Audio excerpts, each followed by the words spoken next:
Mastering prepositions of place: beside, between, among. Hello, English language learners. Welcome back to our channel. Today, we are going to tackle a fun and useful part of English grammar: prepositions of place. Specifically, we'll focus on beside, between, and among. Understanding how to use these prepositions can help you to communicate more clearly and accurately, so let's dive in. Prepositions of place are words that show us where something is in relation to something else.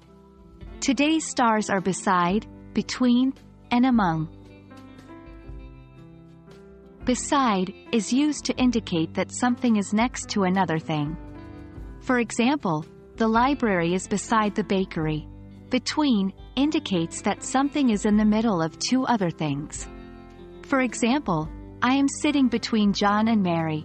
Among shows that something is included or part of a larger group. For example, I found the key among the books. Remember, context and sentence structure can affect which preposition to use, but these general rules should guide you in most cases. Let's look at more examples to clarify these prepositions. Beside, the cat is sleeping beside the dog. Between, the small island is located between Australia and New Zealand. Among, I felt at home among my friends.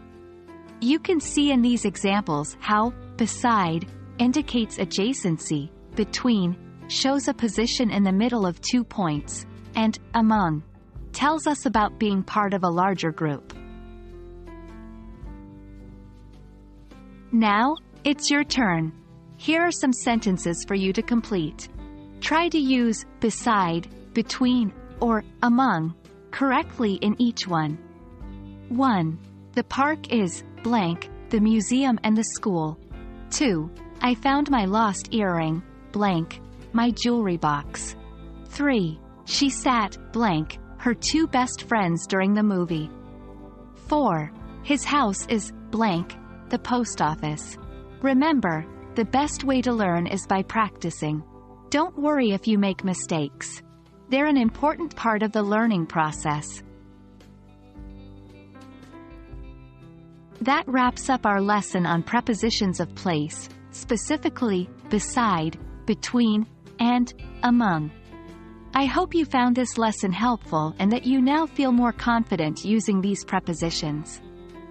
As always, practice makes perfect, so keep practicing these in your daily English conversations. Stay tuned for more grammar fundamentals, and remember, every step forward is a step towards achieving fluency in English. Happy learning!